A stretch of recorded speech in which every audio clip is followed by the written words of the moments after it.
que no es lo mismo que keynesiana. Hablamos sobre Keynes hoy, vamos a hablar sobre Keynes, ¿no? ¿Puede ser? ¿Quedamos ahí? Sí. ¿O estoy equivocado? Ya me perdí, me perdí. No, sí, arrancamos Con, con Keynes con y Keynes, ahí va. los otros Bueno, días arranca. miraba unos artículos de opinión en los que Ajá. los opositores, digamos, al gobierno acusaban, digamos, al gobierno de ser estrictamente keynesiano, ¿no? Entonces, un poco cuando uno ve estos artículos tal vez de actualidad, visualiza un poco cómo se vincula y cómo tal vez las ideas o algunos conceptos económicos de tiempos de antaño se aplican hoy en día. Y muchas veces cuando uno lee, eh, tal vez sin conocer, digamos, o sin tener el concepto, se imagina y dice, bueno, ¿qué es? ¿Por qué los acusan de keynesianos o no? Y yo lo que interpreto es que viene de la teoría de John Maynard Keynes. John Maynard Keynes fue un economista que podemos, a ver, nosotros normalmente en los textos de pensamiento económico a los que les toque hacer keynesianismo van a ver que propone, digamos, la tesis de Keynes o su auge como economista de ese tiempo, economista moderno, podríamos decir, el año 1929. Sin embargo, la teoría, su obra cúlmine, que es, como bien dice ahí la Filmina, su obra cúlmine, la teoría general del empleo, el interés y el dinero, fue publicada en 1936. Toda la vida y obra de Keynes como tal fue súper interesante, pero en el año 1929 eh, nosotros veníamos de tiempos de discusión económica bastante ambigua, ¿no? Vimos los clásicos unos años atrás, Marx, cuando empezó un poco con toda su discusión de los derechos de los trabajadores, de toda esta cuestión de la plusvalía, empezar a repensar un poco el trabajo en la fábrica, los neoclásicos que decían, no, un poco todas estas cuestiones que plantean Marx, Engels, Bakunin, entre otros, lo que generan, digamos, son dicotomías en un mercado que es perfecto. Y los neoclásicos lo que hacen, que vimos poquito, digamos, pero por eso le decía a Marcelo que tal vez les pasa un modelo completo, que es el de Solon y Swan, que es el modelo de crecimiento neoclásico, que está bueno, explica, toma un montón de variables como consumo, ahorro, crecimiento, depreciación y demás que hacen a la macroeconomía y que tienen todos tintes, digamos, de lo que fue la idea neoclásica. Entonces, por ahí nosotros veníamos de todo este bagaje discursivo, digamos, discusión totalmente diferente y ambiguo en el tiempo y que iba sumando cosas. Con una predominancia del sistema clásico y capitalista de producción, ¿no? Pero en el año 1929 se da un fenómeno macroeconómico, una gran crisis económica, que lo que sucedió es básicamente que la economía clásica como tal no lo pudo resolver. A los clásicos y a los neoclásicos se les quemaron los papeles. En ese tiempo se produce, bueno, el famoso martes y el jueves negro, digamos, en donde se da la caída de la bolsa de Wall Street. Cuando nosotros hablamos también en una jerga más general, decimos se cayó la bolsa, o cayeron las acciones entre un mercado X, que hoy se utiliza más. Lo que estamos diciendo es que en el caso de Wall Street cayeron,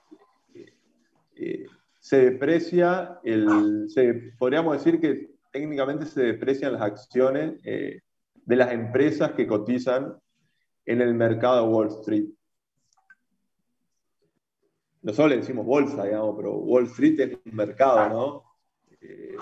Y como nosotros vamos a ver ahora en la unidad número 3, un mercado es un espacio, una abstracción, y más, digamos, con esto Wall Street lo podemos visualizar, una abstracción donde se encuentra la oferta y la demanda. Una cuestión sinérgica, digamos, donde se encuentran oferentes y demandantes.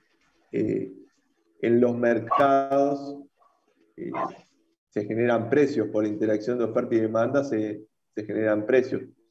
Los precios generan información que es de pizarra normalmente, y esa información lo que genera es incentivo de compra y de venta. Podemos dar un ejemplo de ayer. Ayer, por ejemplo, China, con diferentes medidas restrictivas, empezó a atacar. Bueno, empezó no, perdón, porque ya hace mucho tiempo que viene tomando acciones en contra del mercado de las criptomonedas. Y siguió tomando una serie de acciones más restrictivas. Entonces, lo que sucedió fue que muchos inversores asustados empezaron a vender y el precio empezó a caer. La cuestión, digamos, data simplemente de oferta y demanda. Hay muchos vendedores, el precio cae, hay muchos compradores, el precio sube, y esto lo podemos, es matemático, ¿no? Pero lo podemos también pensar desde el punto de vista de la escasez, ¿no? Nosotros, cuando arrancamos la cursada, decíamos, bueno, el principal problema que nosotros tenemos en economía es la escasez, digamos. Si todos los bienes fueran abundantes, no estaríamos discutiendo nada, digamos, porque todo habría para todos y todos tendríamos todo lo que quisiéramos, no habría por qué discutir. Porque la economía como ciencia y como actividad lo que propone, digamos, lo que trata de hacer, pues justamente muchas veces es muy complejo, de darse una distribución de los recursos de forma eficiente y eficaz en una situación de escasez, ¿no? Recursos escasos, necesidades ilimitadas o en crecimiento, como dicen los nuevos paradigmas de la comercialización, y cómo hacemos para distribuir esos recursos. Entonces, como les decía, China, por ejemplo, ayer siguió tomando medidas restrictivas contra las criptomonedas. Bueno, eso hizo que muchos inversores, más que nada los pequeños y medianos, sigan emigrando, digamos, de este tipo de mercado a otro mercado que fuere, digamos, mercado de acciones, mercado de inversión, de lo que ustedes se imaginen. Eso que lo que hace es generar una caída, digamos, en el precio sin duda en el precio de las criptomonedas. En Wall Street en ese momento, sin todos los elementos tecnológicos que hay ahora, pasó exactamente. O algo muy parecido, ¿no? Por diferentes cuestiones de dominancia macroeconómica de ese tiempo, la gente, digamos, quienes tenían acciones en su poder, empezaron a vender, y el precio de las acciones, el precio de las empresas, digamos, cotizadas en Wall Street, que en ese momento era el mayor mercado, digamos, de valores del mundo, empezó a caer. Esto generó un efecto dramático a nivel internacional, porque las empresas, como les digo, que cotizaban eran las más importantes del mundo, no solamente Estados Unidos. Y se dio una crisis macroeconómica mundial que en ese tiempo ni la economía clásica, ni la economía marxista, ni los neoclásicos podían resolver.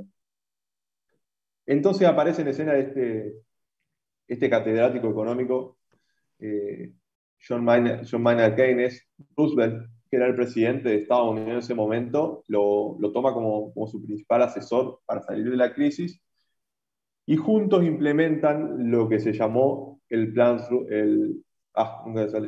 Roosevelt. Perdón, el plan Roosevelt, un bolazo. El New Deal. New Deal significa nuevo trato, que es un nuevo acuerdo, Keynes le decía así, un nuevo acuerdo eh, político-económico con el cual en ese tiempo se creía que se debía seguir para no solo sacar a Estados Unidos de la crisis, sino sacar al mundo entero de la crisis, ¿no?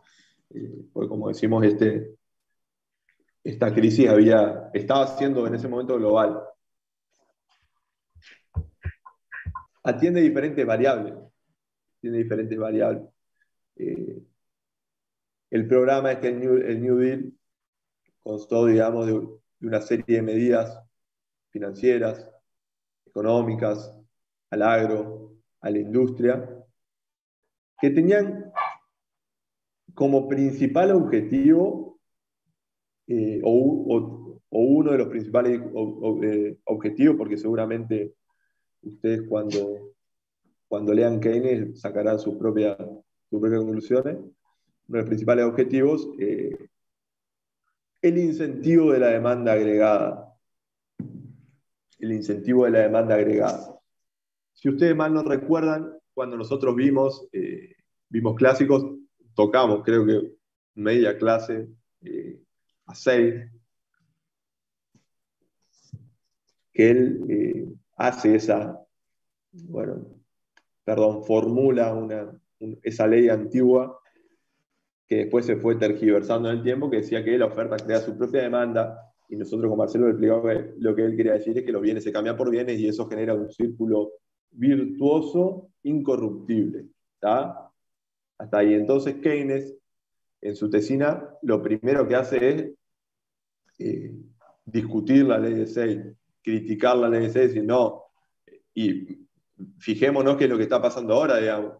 En este momento no hay trabajo, no hay demanda, el círculo se cortó, el famoso círculo virtuoso, digamos, automático de mercado se ha cortado. Entonces, ¿qué es lo que pasa? ¿Qué es lo que hacemos? Y con esa serie de medidas que plantean, un poco buscan incentivar la demanda agregada. ¿Cómo? Es la primera vez que se plantea seriamente, digamos, hacer foco en el empleo público. Se decide aumentar en gran medida el empleo público con el objetivo que la gente que se había quedado sin trabajo y que fuera empleada por el Estado tenga dinero en mano para gastar y que ese dinero en mano, digamos, invertido, digamos, generara un push-up económico y reactivara un poco ese círculo virtuoso. También activaron una serie que tal vez para ese tiempo no Che, era... No negra, era acordate que hoy es a Marce, las ¿estás 4 escuchando? perdón. Ah, por la duda, sí. Eh, bueno, no, les decía que puso el principal foco en la demanda agregada y pensar en cómo incentivar esa demanda agregada. Una de las formas fue, nosotros, para que la demanda, para que haya consumo, digamos, para que la demanda actúe, necesitamos que tenga dinero. Entonces, propuso, digamos, en una serie, digamos, de medidas tendientes a incorporar personal al Estado, para que esa gente que había quedado desempleada por la crisis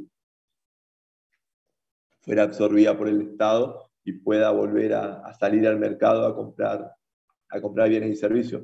También una serie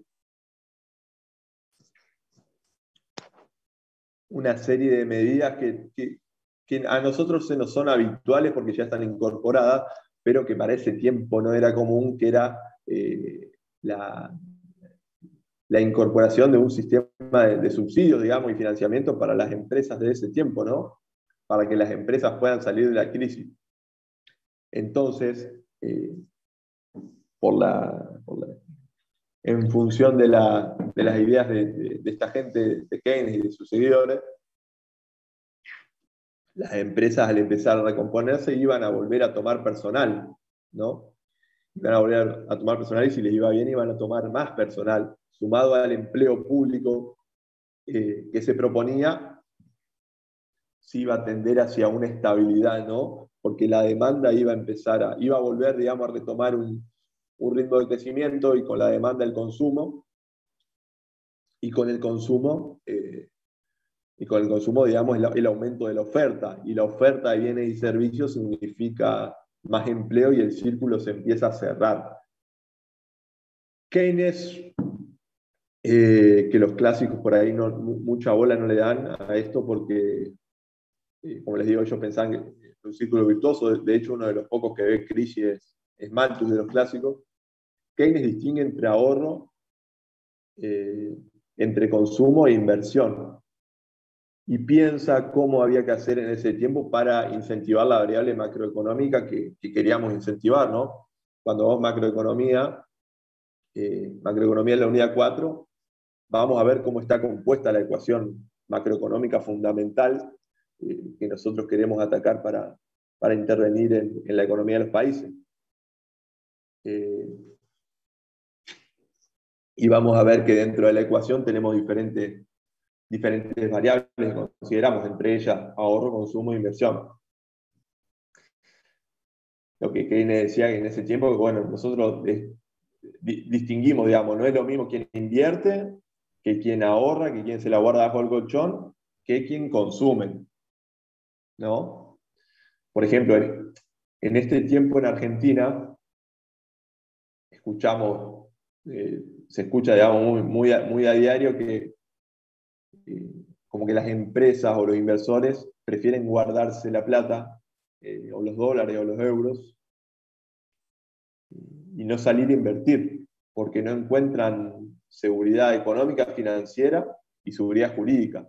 Que era un poco lo que habíamos hablado en clases anteriores, de que a veces con los cambios abruptos que nosotros vivimos en nuestro país, no nos genera seguridad, como que sentimos que las reglas del juego no están claras, y eso desincentiva la inversión. Entonces, en ese tiempo, Keynes agarra, digamos, las tres variables y piensa junto con Roosevelt y con todo el equipo de asesores cuáles eran las que necesitábamos, digamos, incentivar. Inicialmente, como les digo, demanda agregada por consumo. Queremos que se active la demanda porque queremos que haya consumo y que aumente la oferta de este modo. Y con la oferta que aumente el empleo y con ese empleo que se vaya cerrando el círculo virtuoso. En ese momento no se quería, digamos, no se quería incentivar el ahorro. No se quería incentivar el ahorro porque era una forma de que el dinero, digamos, que se precisaba que esté circulante, esté quieto, digamos, en algún banco o en alguna, o donde cualquiera lo quisiera guardar, ¿no? Y la inversión también, como tercer cuestión a visualizar, ellos la pensaban, ellos veían como novedoso, digamos, esta incorporación de ayudas del Estado hacia las empresas. En ese momento ellos lo mencionaban como una muestra de trust. Trust se le llamaba trust es confianza, digamos, pero es un término que se usa mucho en economía como una buena señal. Y a partir de ese apoyo del Estado, digamos, al crecimiento de las empresas, se esperaba que las empresas decidan a volver a invertir no solo en Estados Unidos, sino en los diferentes países, y que esa reinversión lo que generara sea más puestos de trabajo, y como venimos hablando, son más puestos de trabajo que se devenguen en más consumo.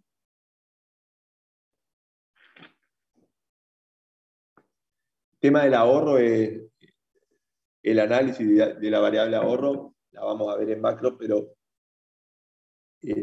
es complejo de abordar porque se atiene a diferentes variables, digamos. Hay gente que tiene un ingreso, con el ingreso nosotros lo graficamos con la letra Y en economía, que tiene una I grande, pero que a su vez también tiene un consumo importante y no ahorra nada, ¿no? Y hay gente que tal vez no gana tanto, pero sí puede ahorrar o ahorra. Eh, Hay gente que le sobra y que tiene mucha renta individual, podemos decir, que ahorra. Entonces, son diferentes las variables que tenemos que atacar para entender la conducta de las personas hacia ahorrar o no ahorrar. Sí es cierto que en tiempos de crisis o de grandes vaivenes la gente tiene tendencia a quedarse con la plata, no a gastarla, a quedarse con la plata, a generar una especie de colchón por lo que pueda llegar a pasar, o animarse menos, podemos decir. Pero eso tiene que ver con una cuestión más conductual. Entonces, como les digo, se tomaron una serie de medidas, se atacaron algunas variables macroeconómicas, y cuando empezamos a charlar le dije, lo acusan de keynesianos, porque un poco lo que, lo que inculca Keynes, digamos, o a lo que se llega eh, con la intervención de Keynes como actor principal en la macroeconómica mundial, es la intervención del Estado fuertemente en la economía y en los mercados a través de políticas concretas, de herramientas de política económica concreta, cuestión que antes no era concebida. Entonces se ve en la necesidad de aplicar un plan macroeconómico completo, complejo y diverso que ayude a los países del mundo, digamos, a salir de la crisis en la que se había esto envuelto y como les decía, las doctrinas económicas de predominancia hasta ese tiempo no habían podido resolver. Entonces se vincula fuertemente a este autor económico con la cuestión del intervencionismo estatal. La medida de intervención es una cuestión que se discute, digamos, hasta hoy. No hay nada, no hay una receta sobre el grado de intervención de la economía del Estado en la economía y los mercados, y cada uno tiene su propia opinión de hasta dónde puede y hasta dónde debe llegar la intervención del Estado. Pero es cierto que para ese tiempo fue una innovación en materia económica, ¿no? Y fue lo que ayudó a que salga Estados Unidos de la crisis y que salgan los demás países, atendiendo las diferentes variables a través de un plan. No sé, Marce, si querés decir algo, o pasar a Filmina si querés. Bueno, ¿cómo se Tampoco. escucha cada rato el cartelito de...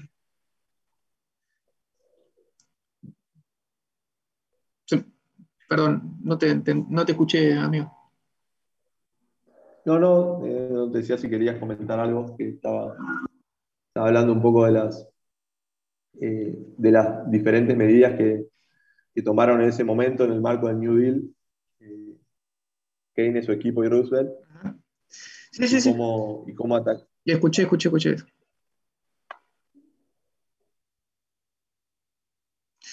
Vos sabés que no sé si a todos a mí es como que se me va cortando la conversación tuya, por eso me puse en modo sin video, porque se escuchaba muy cortado. No sé si a ustedes les pasa lo mismo si es mi conexión y ustedes me escuchan cortado.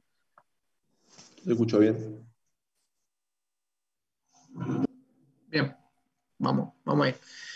Bueno, chicos, sí, como bien les decía Julius, el tema, Keynes es de alguna manera un sinónimo del intervencionismo del Estado. O sea, el Estado como un actor económico, con una participación importante, una participación efectiva.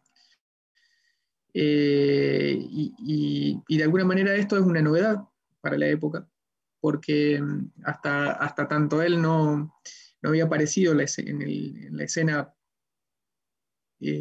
política mundial, no había dentro de de la rama o de la ciencia económica una postulación de tal tenor. O sea, no había ciencia que explique, o no había explicaciones científicas, por lo menos, de que el Estado tenía que intervenir como agente económico, o sea, que el Estado para los estudios anteriores no era un agente, podríamos decir, en términos neoclásicos, no era un agente que interviniese en la economía, y a partir de Keynes sí. Pero vamos a ubicarnos un poquito en el contexto en el cual el tipo hablaba, vamos a hablar un poquito de lo que pasa hoy. Hay un montón obviamente, ustedes imagínense que desde que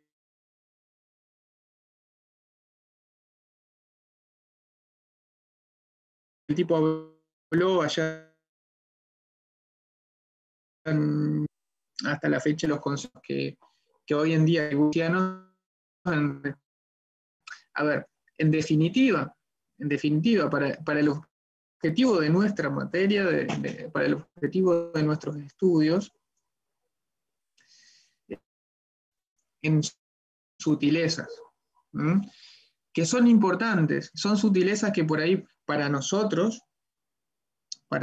que estamos un poco más ajá, se me corta bastante. Sí, escuchan cortado. Bueno, ¿escuchan cortado? ¿Alguien más? ¿Alguien que tenga...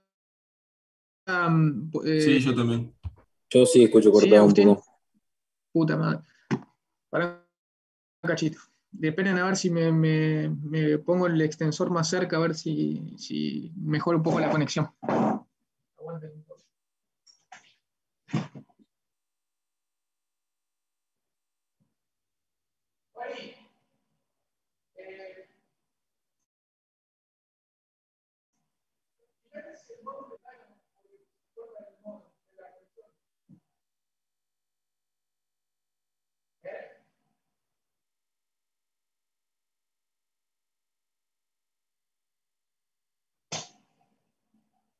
¿No tengo el extensor? Ah, sí, sí, lo tengo acá.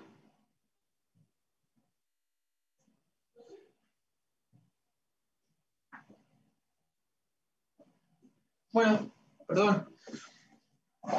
Me voy a sacar el video, a ver si es por eso. Y voy a cerrar la puerta porque tengo... Si no me...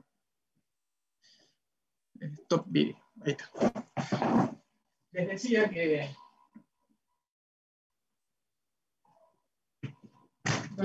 Yo. Bueno, ahí está. Les decía que por ahí nosotros no nos vamos a abocar tampoco en los pormenores de la teoría keynesiana, vamos a hablar sobre Keynes, vamos a hablar mucho más sobre los neoclásicos por ahí, porque vamos a ver microeconomía, como les había dicho la semana pasada, y vamos a entender un poquito más los conceptos. Vamos a conocer más que nada lo que se llama síntesis neoclásica, que en realidad es una especie, o neokeynesianismo, que es un mix entre el equilibrio que se usaba antes, el de los neoclásicos, y Keynes, la teoría keynesiana. Por eso no me preocupa en el sentido de que para los objetivos de la materia vamos a hablar suficiente como para poder más o menos tener una idea de Keynes, por lo menos de la teoría keynesiana. Pero contextualizándolo, ustedes fíjense que el tipo nace en el último cuarto del siglo XIX y muere acabada la guerra, la Segunda Guerra. O sea que fue partícipe antes de morirse de toda la gestación del institucionalismo económico mundial. O sea, toda la generación de los organismos multilaterales de crédito, de ayuda económica, los organismos comerciales a nivel internacional, o sea, toda la organización del comercio mundial en organismos multinacionales, etcétera, etcétera, etcétera. Bueno, el tipo más o menos lo tenía un poco en la cabeza. y se va a llevar adelante después de la muerte de él, pero de alguna manera él fue un gestor. Keynes fue un personaje, creo que escuché algo así como que Keynes fue un tipo, un personaje de la época muy particular. Y creo que hace un poco su, este, su biografía, hace un poco a su política también. O sea, miren, Keynes era un personaje que había nacido en la alta burguesía británica, en un tipo bastante rico, se enriqueció aún más en vida porque fue un especulador también de la bolsa, hay que decirlo. Fue también como un gentleman, así, bien burgués, de mucho, como un personaje bien pintoresco.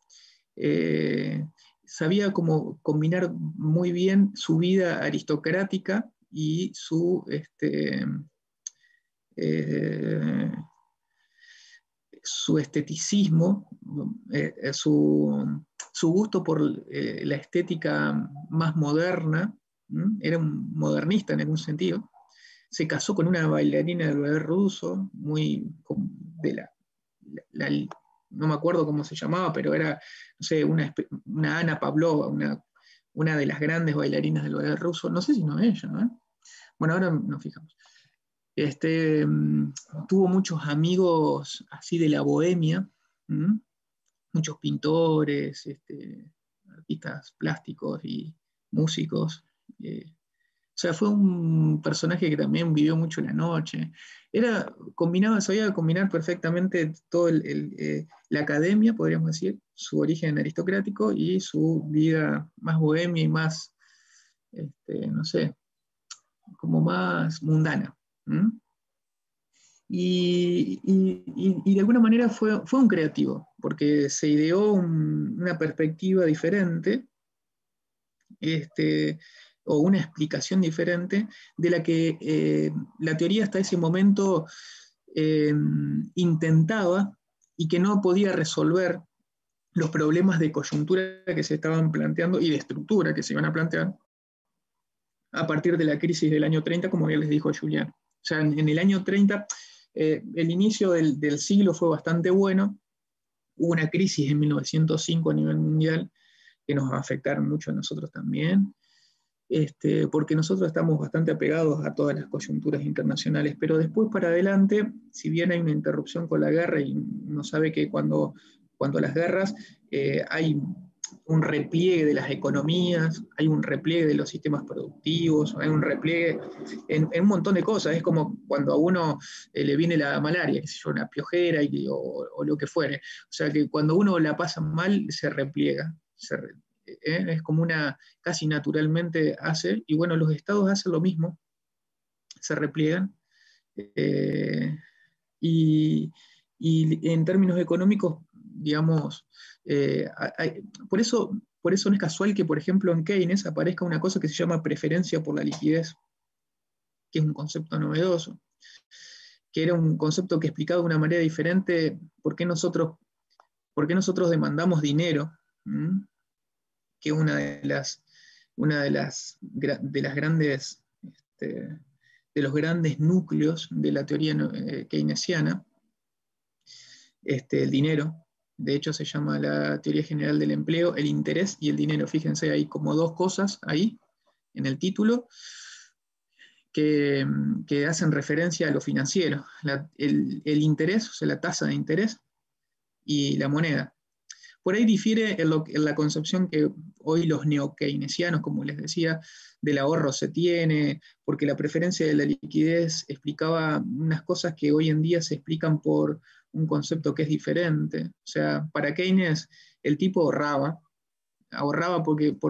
o demandaba dinero por varios motivos, entre ellos la especulación. O sea, la gente tiene un carácter especulativo, y, y también porque precautorio, por si las moscas, y a veces ahorra, y ese ahorro no genera interés, o sea, eh, saca de circulación dinero. y también obviamente para comprar lo que produce, ¿no? Entonces ya vamos a ver un poquito todas esas cosas, pero hoy digamos, la tasa de interés muchas veces es vista como una recompensa, como una compensación por no consumir ahora. ¿Mm? Pero en definitiva, él ve que hay un vínculo, si bien son cosas separadas, hay un vínculo que une el empleo y el dinero, y, y hay una manifestación de eso en su teoría. Y pensé que la crisis aparece en 1990, o sea, como 20 y pico de años, 20 años, y con interrupción de por medio, de buena, de un ciclo alcista.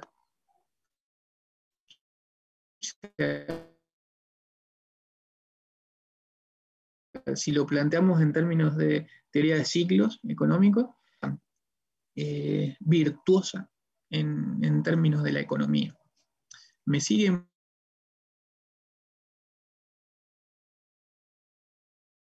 marcando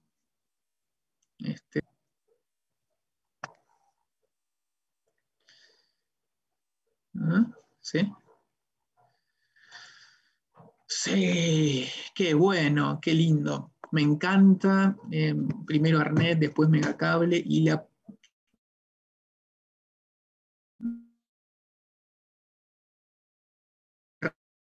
red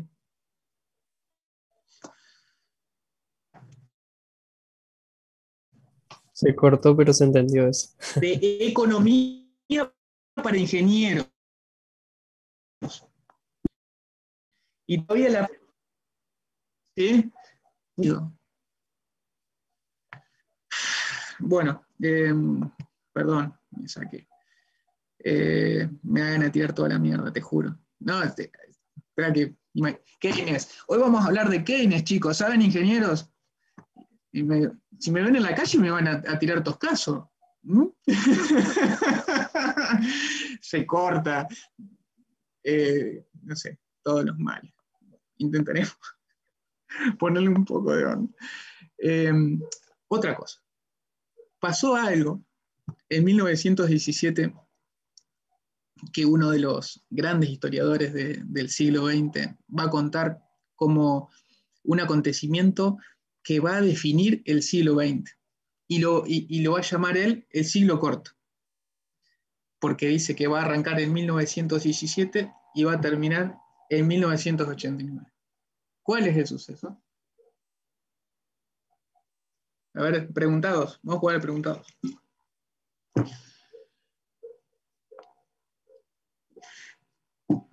¿Cuál es el periodo? 1917, 1989, 1990.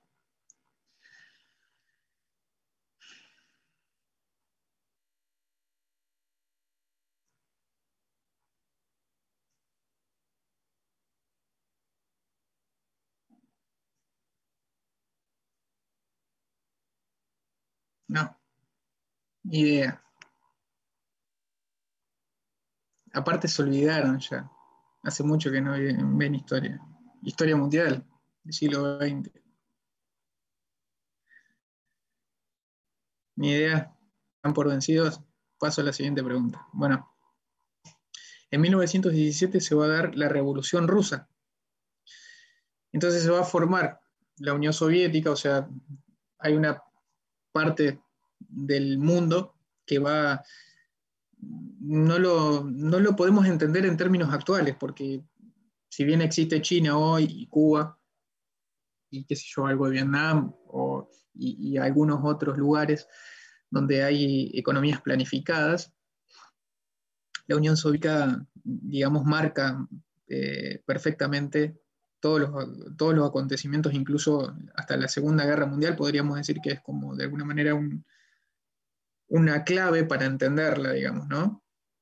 Es como que hay un hilo que conduce todos los acontecimientos que se van a ir dando en términos políticos y obviamente en términos económicos. Entonces, si la cosa viene bien, vamos que va para adelante, no pasa nada, pero si la cosa viene mal, nosotros empezamos a mirar para el costado y hay una organización del mundo en términos económicos que plantea una cosa diferente.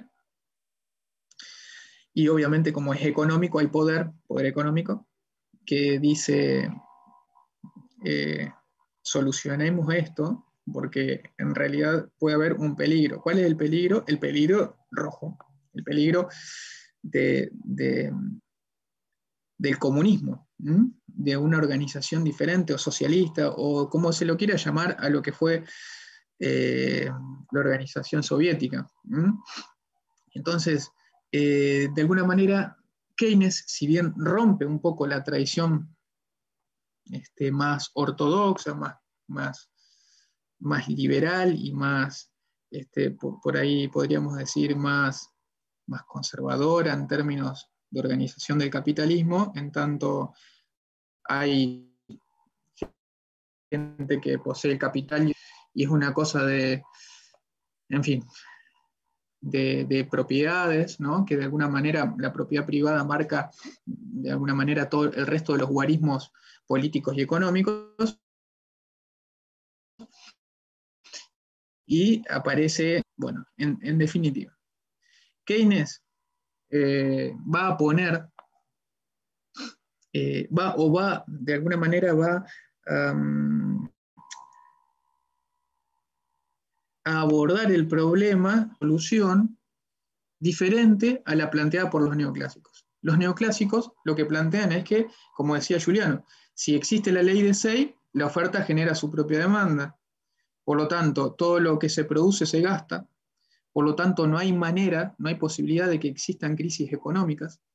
Los individuos por sí mismos son los que son los objetivos principales y de alguna manera el sentido último de la economía, y estos tipos que son los privados, podríamos decir, no, no pueden salir de la crisis por sí solos, se revierte, podríamos decir, en términos de SEI, o otra manera de decir que todo lo que se produce se gasta. Y era necesario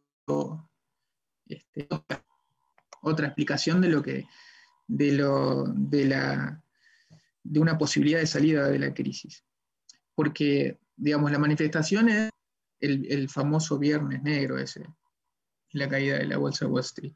Pero en realidad, que caiga la bolsa, que no es lo mismo que devolver la bolsa, que caiga la bolsa es de alguna manera una manifestación de que algo mucho más profundo está pasando. Y lo que estaba pasando era que había un sistema de producción tremendamente importante que generaba ingresos suficientes o muy grandes, que incluso llegaban hasta las clases trabajadoras, y esas clases trabajadoras ahorraban, y esas clases trabajadoras invertían, podríamos decir, en la bolsa, invertían en acciones, esas empresas a su vez, como acciones subían, eh, estimaban que el precio de sus productos iban a subir, los tipos se genera una plétora tan grande de cosas porque el sistema productivo capitalista produce mucho, que no se vendía, caen los precios, caen las acciones, cae el empleo, hay crisis. Entonces Keynes propone de alguna manera que el Estado sea una parte activa. Por eso, Keynes no es como un revolucionario como muchas veces se lo quiere plantear, o de alguna manera un tipo, el keynesianismo, hay una asociación entre keynesianismo y Estado activo, o sea, de políticas públicas, de gasto del Estado, etcétera, etcétera. Entonces, y de políticas monetarias expansivas, o sea, inflación, o sea, etcétera, etcétera, etcétera. Entonces, hay una asociación del keynesianismo en eso. Pero en definitiva, Keynes lo que vino a hacer es salvar el capitalismo. Keynes no es que lo salva, porque como bien les dijo, la teoría general aparece en 1936, la publicación. Pero ya desde 1930, el Estado había tenido que salir, y la explicación la da Keynes, había tenido que salir a hacerse cargo de algo que el privado no puede, no se hace cargo. No se hace cargo, por un montón de razones. Primero porque no puede, no tiene la potestad de hacerlo, porque el único que lo hace es digamos, el poder de imperio que tiene el Estado. Y segundo porque muchas veces no son negocio. Entonces, hay muchas cosas que van a ir definiendo en el camino de la vida de las personas que no forman parte de la iniciativa absolutamente privada, sino que hay un Estado que garantiza, podríamos decir, institucionalmente, o como ustedes quieran llamarlo, o ¿no? Si uno va al hospital, te atienden, el tema de las políticas públicas. Y, y, y en ese sentido, es como que hay políticas tanto monetarias como fiscales, o como cambiarias también, que dentro de las monetarias, que son los cursos de acción que lleva adelante un Estado para la reactivación económica, o sea, la incidencia que tiene el Estado en la economía, para reactivar el consumo ese que se había caído, para, alentando el consumo, subir los precios, para subir los precios, generar nuevas expectativas para los empresarios. Si se suban las expectativas, se sigue invirtiendo, transformado en vicioso se convierte en virtuoso. De alguna manera eso es, en parámetros bien generales, lo que ocurre con el keynesianismo, ¿no? Ese es el planteo keynesiano. A ver, bueno, de esto hablamos un poquito, la negación de la ley de Say. Say, ¿se acuerdan? Un clásico que había planteado el tema de que la oferta generaba su propia demanda, que todo lo que se producía se gastaba, que había un restablecimiento de los equilibrios de alguna manera a partir del mercado, que el libre mercado de alguna manera iba a llevar a los precios al ajuste natural, de oferta y demanda, y que ese ajuste natural no iba a generar ningún tipo de crisis. Ahora, cuando empiezan a caer todos los precios de forma generalizada, se forman lo que se llaman las crisis, y las crisis no son explicadas por la teoría neoclásica, porque no hay crisis para la teoría neoclásica, porque si el mecanismo, el dispositivo de ajuste es el mercado, cuando no se demanda, no hay, cuando se ofrece mucho, o sea, se produce mucho de un bien, y eso va al mercado. Y en el mercado, que es el origen del precio, ¿no? Porque el precio surge a partir del mercado para la publicidad. No es que los clásicos o con un costo de producción, etc. No, va al mercado, hay un precio ahí entre oferta y demanda, o sea, va a haber un restablecimiento por ajuste del mercado de las condiciones del producto. Baja el precio, esos productores se van a dedicar a otra cosa, van a dedicarse a otra cosa, y bueno, se va a reacomodar la cantidad producida para la demanda que existe a un nivel determinado de precio, suficiente como incluida, ¿no? ¿Se entiende más o menos cómo vamos? ¿Cómo es la cosa?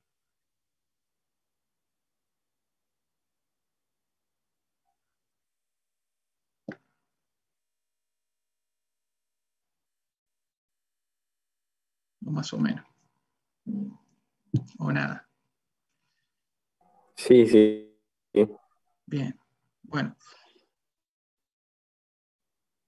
Bueno. Al menos dos. Suficiente. ¿Cuántos somos? ¿20 y pico? Bueno, casi un 10. Nada. Espero que, si no se entiende, me cortan y me preguntan, ¿eh? No tengo ningún problema. Eh, la incorporación de la función de consumo y la distinción entre los deseos de ahorro. Claro. E invertir. Cuando no hay en un grafiquito, que se nota la importancia de las expectativas. Exacto, las expectativas de los empresarios. O sea, los empresarios son como dos caminos diferentes. El empresario tiene expectativas de que sus productos se vendan, eso le genere flujos a futuro que le permitan no solamente cubrir sus costos, sino también que se le retribuya, digamos que él gane lo suficiente como para que todo ese capital que se invirtió sea suficiente, porque si no se va a invertir a otro lado. O si no se invierte, que tiene preferencias por la liquidez y se refugia en el dinero. Cosa que para nosotros es un poco impensado eso, porque como tenemos una moneda tan débil por ahí, por un montón de cosas, pero la es débil, no nos refugiamos mucho, pero generalmente la gente se vuelve líquida. Quiero decir, liquida sus carteras y se queda con liquidez. Sí, además la importancia de las expectativas en sentido amplio, ¿no? Ajá, bueno. En el mercado se genera expectativa. Y yo siempre me acuerdo del ejemplo cuando cómo se desata la batahola en Argentina cuando Rodríguez Sá se sienta en el sillón presidencial y dice estamos en default. Y bueno, y ahí se viene el cataclismo que todos conocemos del año 2001. El corralito, que toda la gente, bueno, quiso ir al banco a retirar sus ahorros. Los 4 presidentes en un día, en una semana. 4 presidentes en una semana. Eso así, digamos, si hay una locura generalizada por información, de venir a una expectativa de que va a pasar algo, la gente, digamos, va a querer salvarse por sí sola. Y en definitiva, la peor forma de amainar, digamos, lo que pueda llegar a pasar es ir todo, por ejemplo, al banco a querer sacar nuestro ahorro de golpe. Generamos más crisis, más problemas. Y es por una cuestión netamente de expectativa. Sí, sí, exacto. Sí, aparte, ustedes piensen que nosotros hablábamos del año 1930 y si bien ya había conformación de un montón de lo que los neoclásicos llamaban fallos de mercado, hoy en día, que como por ejemplo las estructuras de mercado monopólicas, donde hay un solo oferente de un determinado bien, y el resto somos todos dependientes de alguna manera de eso, y que ese poder se trasunta en el precio, la acomodación del precio a partir de lo que ese monopolista establece. Imagínense lo que es a hoy, donde la concentración económica es muchísimo más profunda, donde la financiarización de los sistemas es mucho más concentrado, más centralizado. Las posibilidades de que uno apenitas con sus pocos ahorros puedan creer que forma parte de, pero que en realidad contribuye a concentraciones, un montón de fenómenos nuevos apareciendo y o que han ido apareciendo o que se han profundizado, digamos, ¿no? Porque en la época de Keynes no era digamos, no había el grado de concentración en un montón de aspectos y de producción como la que hay ahora. Así que estamos en flaquezas mucho más, en estructuras mucho más flacas que en aquel entonces. Así que imagínense, ¿no? Que sin dudas que a pesar de que el 30 marcó una época, también marcó una época en el sentido de que había conviviendo dos sistemas sistemas. Ese económico lo llamó el siglo corto porque justamente si todas las referencias políticas estaban en base a los dos, a los dos modelos económicos prevalecientes en el mundo, hoy en día que no existe tal situación o que hay una China diferente, o sea que hoy no entendemos bien definitivamente cómo era antes, qué sé yo, Rusia, o en la Unión Soviética, quiero decir, las situaciones son diferentes, pero de alguna manera hay procesos que se mantienen. Hay procesos que se mantienen. Y en torno a eso quiero decir que las expectativas muchas veces, hay empresarios que tienen garantizado de alguna manera. No hay, y aparte hay que entender que el Estado es el garante de estos empresarios. Porque vos podés pensar y decir, no, pero ¿cómo no ayuda a la inversión esta política? Y cuando empezás a ver que subsidios de acá, que aportes de allá, que entre una cosa y otra, los beneficiados del sistema siempre son los mismos. Siempre son los mismos. Y son los que se quejan del Estado. O sea, pretenden un Estado cada vez más chico, pero en realidad que les iban a sus intereses. O sea, que el Estado tenga un rol para ellos mismos, para cada vez menos gente. Esa es una de las cuestiones importantes a entender. Bueno, esto lo agregué medio de apurones, pero esto es uno de los planteos importantes que tiene Keynes, que es lo que se llama la eficiencia marginal del capital. ¿Qué es la eficiencia marginal del capital? Siempre tiene el capital. ¿Qué es el rendimiento? En definitiva, es cuánto de un peso que yo invierto hoy me va a generar en el futuro. Que en definitiva, si vos lo ves, lo desglosás a todo eso, es cuánto de mi inversión, no solamente en capital fijo, sino en adelantos a los trabajadores, o sea, en salarios, capital variable, más capital circulante, más todo lo que un proceso de producción de bienes o servicios me van a generar a mí en el futuro los flujos suficientes como para que yo invierta o no. Entonces ahí tenemos lo que es la tasa de interés y la eficiencia, lo que se llama la eficiencia marginal del capital en uno de los ejes. Y por otro lado, la cantidad de capital, en el eje de las abscisas.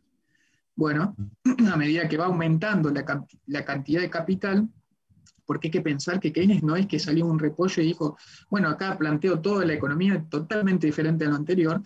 En realidad era un discípulo de los profesores que tuvo él, eran los principales pensadores de la corriente neoclásica. Por ejemplo, Marshall, que es como la gran referencia, y fue el docente que incluso lo llamó a su papá, y le dijo que por favor que Keynes siga economía, la carrera de economía.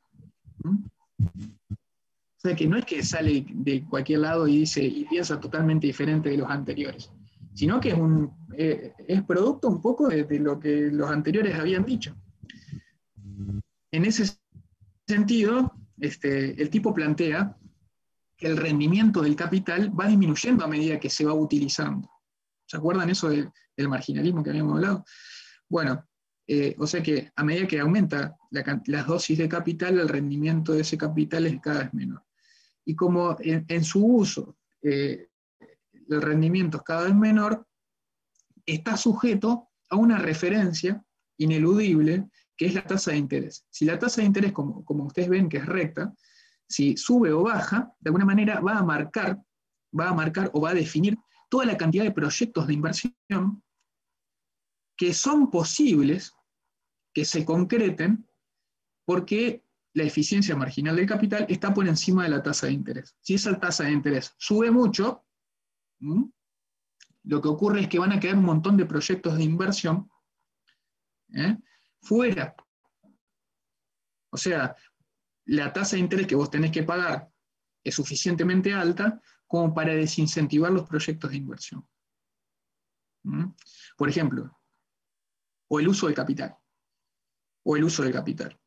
Si un alquiler es muy alto y vos pensás vender solamente 3 celulares por mes, no vas a poder pagar Entonces, como tu eficiencia marginal del capital es demasiado baja para los costos fijos y la tasa de interés que vos tenés que pagar, evidentemente ese proyecto se cae y no se hace. Entonces las expectativas están también ancladas de alguna manera a lo que se llama la eficiencia marginal del capital. ¿Mm? ¿Se entendió ese gráfico?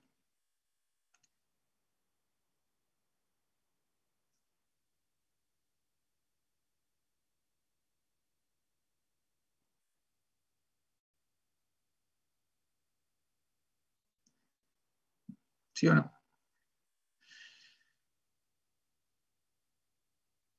¿Podría explicarlo de nuevo? Bueno, mira, a medida que uno usa capital, el rendimiento del capital disminuye.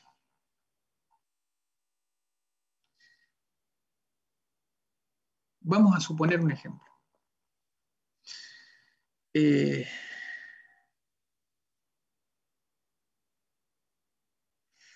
yo soy una de las 5 fábricas para producir machimbre en la Argentina. Entonces, de alguna manera, si bien no es un monopolio, hay pocas empresas que formamos parte de la oferta de machimbre en la Argentina. Y yo tengo tengo la expectativa de que el precio más o menos se mantenga, el precio del machimbre más o menos se mantenga en el mediano y largo plazo, y eso me va a generar, a medida que yo voy vendiendo unidades de machimbre, una cierta cantidad de ingresos. Pero ahora estoy limitado porque puedo producir 100 machimbres. Entonces digo, bueno, vamos a comprar otra máquina, ¿m? Otra máquina, y de esa manera, porque tengo expectativas de que la economía crezca, etcétera, etcétera. Pero como todos, más o menos los sectores que están involucrados en la producción piensan más o menos de la misma manera, todos los empresarios van a ir a golpear a los bancos eh, para pedir dinero. O sea, la tasa de interés va a fluctuar entre esa recta que está ahí, R, y una tasa de interés quizás más alta. Esa es la expectativa que tengo yo. Pero a medida que yo voy comprando, que voy utilizando el capital,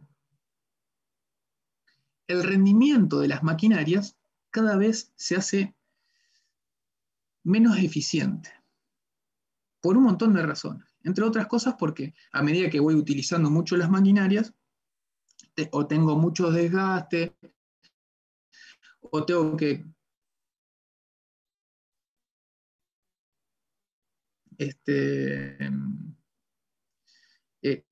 o controlar una gran empresa generalmente no es lo mismo que controlar una empresa más controlable, más pequeña, y así sucesivamente. O sea, en términos de la concepción que tenía Keynes, el capital va a ir rindiendo, no es no va a rendir más, pero va a ir rindiendo cada vez menos. A medida que se va usando el capital, el rendimiento del capital va a ser cada vez menor.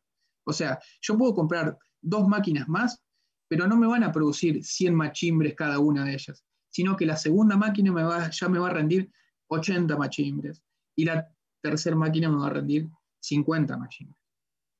¿Por qué? Porque, qué sé yo, tengo que contratar muchos otros empleados, esos empleados son, eh, eh, a su vez tengo que contratar mano de obra cada vez más alta. En general, la concepción supongamos que es esa, ¿no? Que el rendimiento del capital disminuye a medida que se utiliza. Lo podemos ver también de la manera de la explicación que se la voy a robar a mi amigo Juliano. Vos tenés un bar y una cierta cantidad de mesas. a medida que vos vas ocupando mesas, te quedan menos espacios para poner nuevas mesas. Y cuando hay, digamos, menos espacio, generalmente la gente al aglutinarse, digamos, el rendimiento de llevarle la cantidad necesaria de insumos para que ellos consuman va a ir disminuyendo a medida que yo le agrego nuevas mesas al bar. Bueno, ese más o menos es el sentido de la eficiencia marginal decreciente del capital. Eso lo tengo que resolver a partir de una tasa de interés. ¿Por qué? Porque los empresarios generalmente no utilizan fondos propios, utilizan fondos o de las empresas o de financiamientos externos, o sea, sacan a licitación nuevas inversiones, o sea, ponen, por ejemplo, a ver licitaciones de sus acciones, o piden préstamos. O sea que están sujetos a que el capital que ellos piden, que luego se va a gastar en máquinas, en mesas, etcétera, etcétera, rindan, generen, produzcan y generen a un determinado nivel de precios una cantidad suficiente de ingresos como para pagar los costos que yo tengo. No solamente los costos del capital fijo, variable y el capital circulante, sino también la tasa de interés del crédito que saqué en el banco. O sea que si la tasa de interés es muy alta, lo que va a ocurrir es que va a ir eliminando una parte de inversión de capital que yo tenía prevista, pero que al ser tan baja en su eficiencia marginal, o sea, en la posibilidad de reintegro que tiene esa inversión de capital, que no lo voy a hacer. No sé si aclaré el panorama o lo enturbecí un poco más.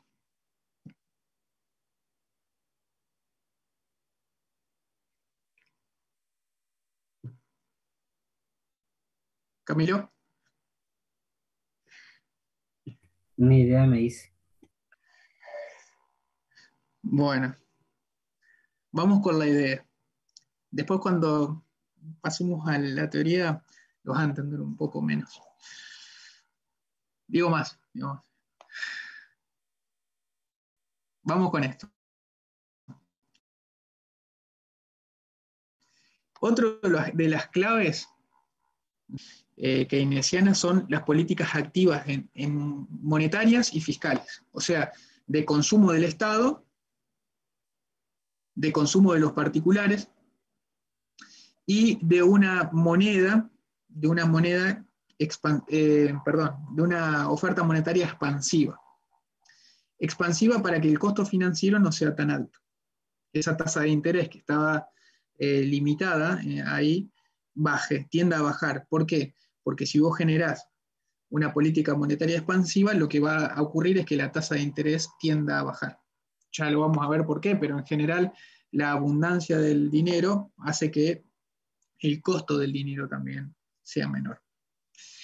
Este grafiquito representa lo que se llama la propensión marginal a consumir, PMC es propensión marginal a consumir, y lo que, digamos, una de las claves del sistema keynesiano que se llama el multiplicador del gasto.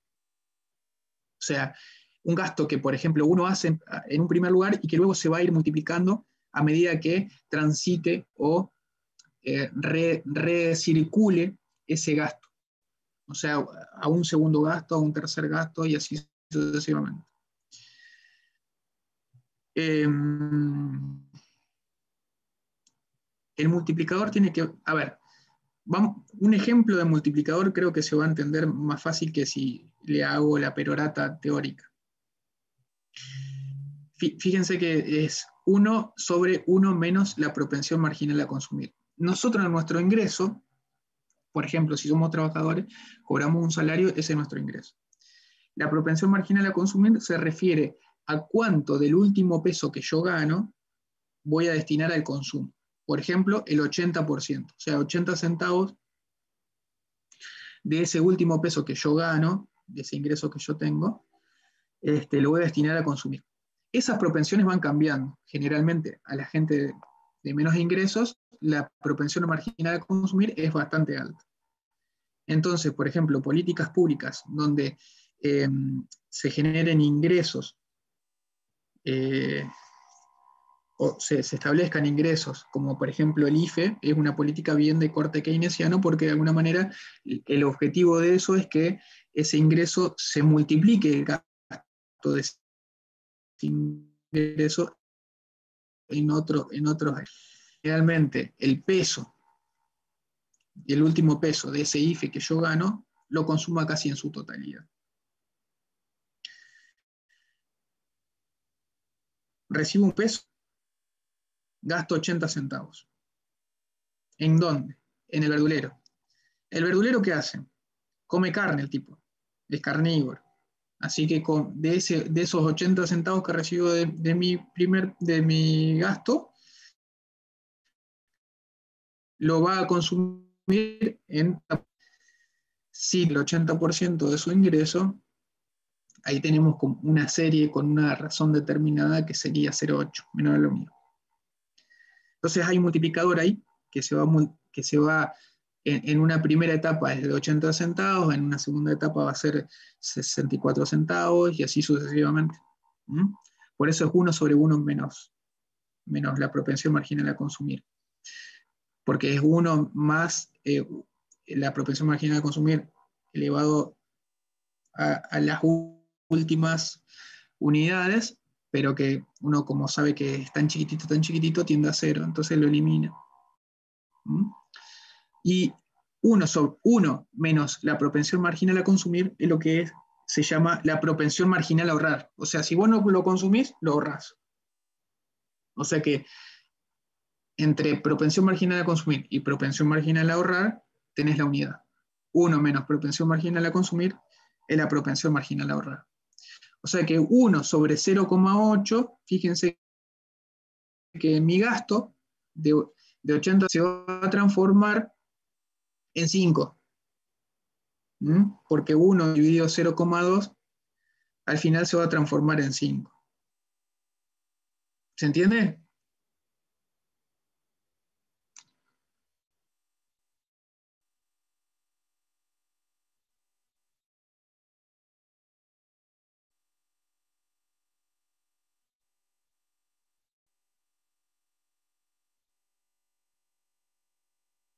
¿No? ¿Se entiende o no?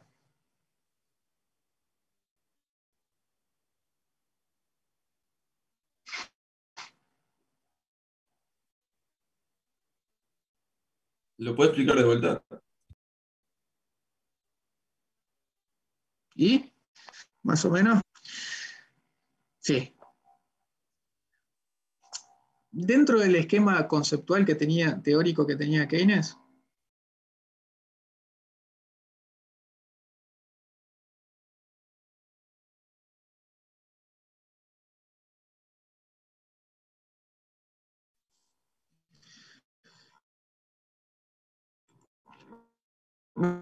bueno, me fui.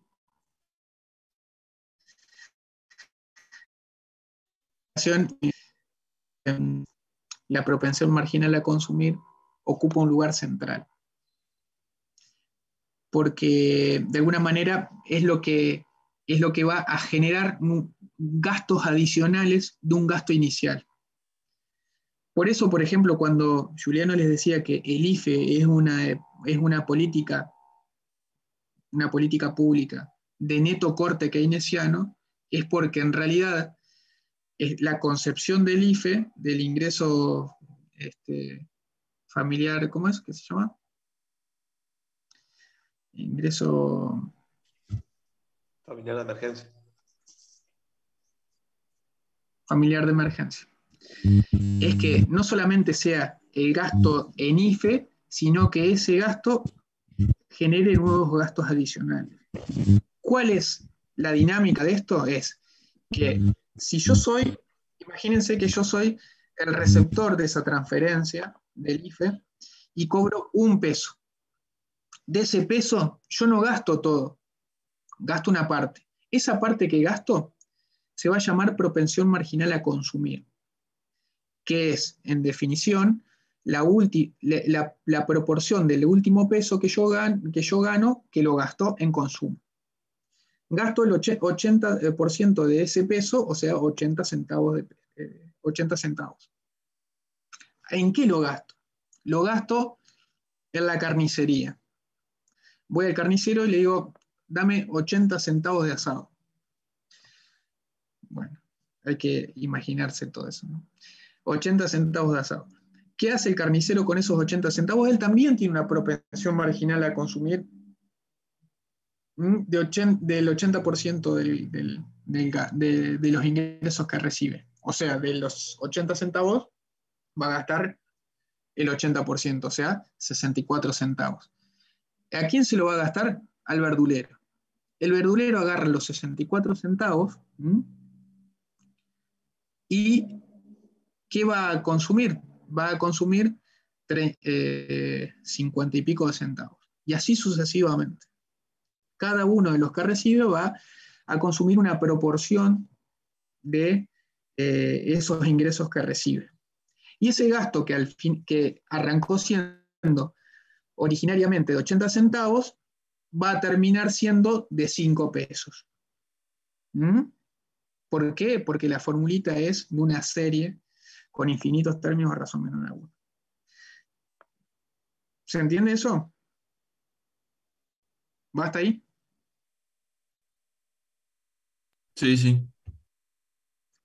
Bien, eso hace que las expectativas de los empresarios, por ejemplo, sean medianamente buenas.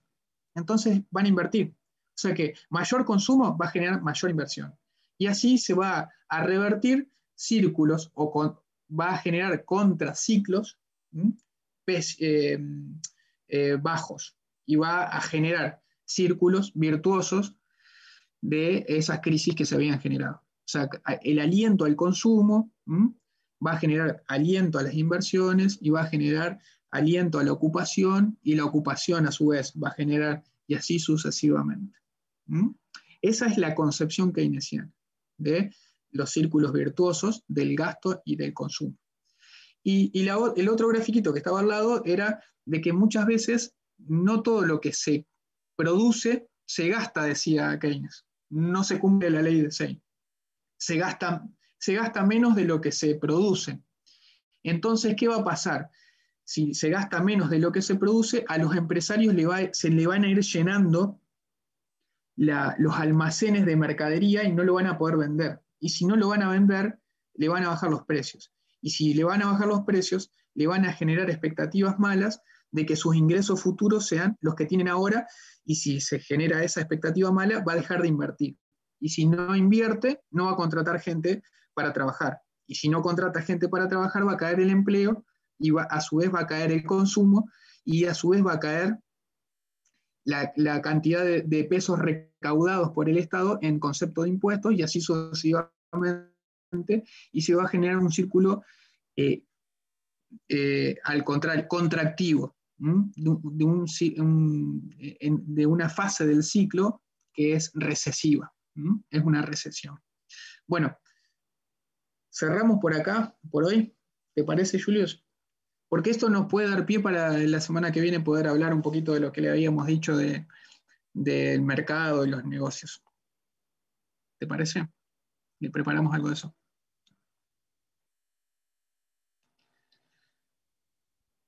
Estás muteado.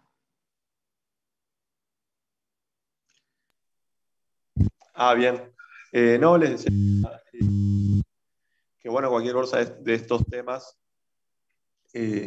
a los que les toque exponer, me pueden contactar y hacemos alguna clase extra. Bueno, si van viendo que tienen dudas, me consultan y les doy algún apoyo de estos temas particulares.